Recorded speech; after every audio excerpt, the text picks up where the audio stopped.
And welcome back to The Factor Uncensored. Well, it doesn't matter which city you go to in this country, there are urban areas where they're facing a shortage of grocery stores. And they call that food deserts, where there are not fresh fruits and vegetables being sold to those who live in the community. Houston is no different. We have the problem here. Council member, I think it was back in July that it was announced, and eventually Fiesta here in Midtown at the edge of 3rd Ward shut down. What are the residents who don't have transportation doing? Well, actually, as I was explaining, I didn't know they were closing this store, right? Because I thought that a part of the agreement was that the Ion was going to open, but they were going to keep the store. And so what has happened, people are going to the HEB, and initially the HEB provided transportation.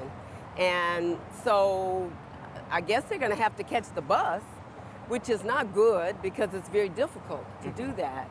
And so there are some other stores in the area, hopefully, that people can access, that they don't have to take to the public transportation. I mean, because we do have right down the street, we have Randall's, which can be a little pricey. And then we do have the HEB, as I mentioned.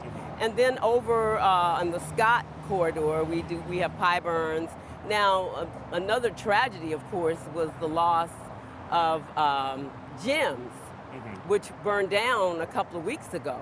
And so these are things that we're looking at. We have Metro engaged with taking people from that area, I believe, to the HEB and to the Kroger.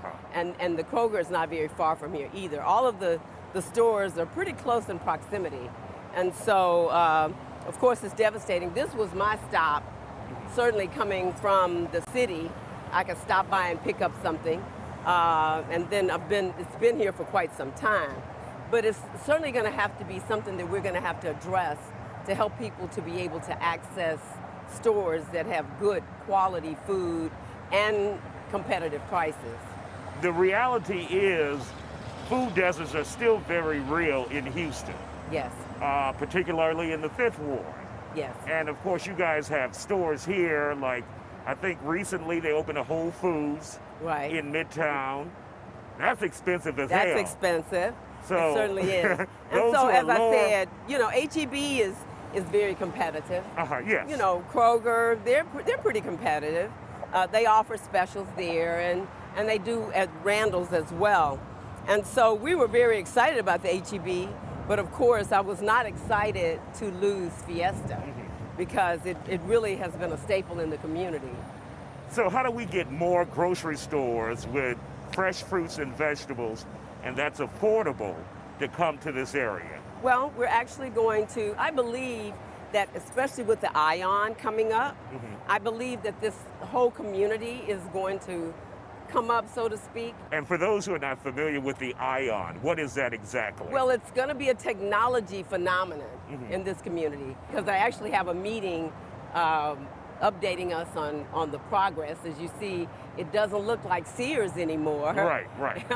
Like and all of the glass around it looks totally different. Yeah. And so I think edifice such as this will be an attraction for people to come back into the community. And I'm particularly interested about this location since it's already set up as a store.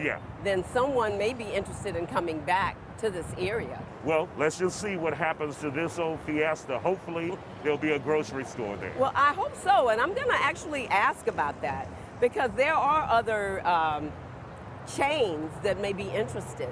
I wouldn't mind seeing maybe a Walmart supermarket or something of that nature. That's something that would be really, really different in the community. And so I'm looking forward to discussions regarding that to provide that for my constituents. And of course, we will keep you updated with that store located at the edge of 3rd Ward and Midtown in Houston and what it will become in the future. We'll be back with more Factor Uncensored in just a moment.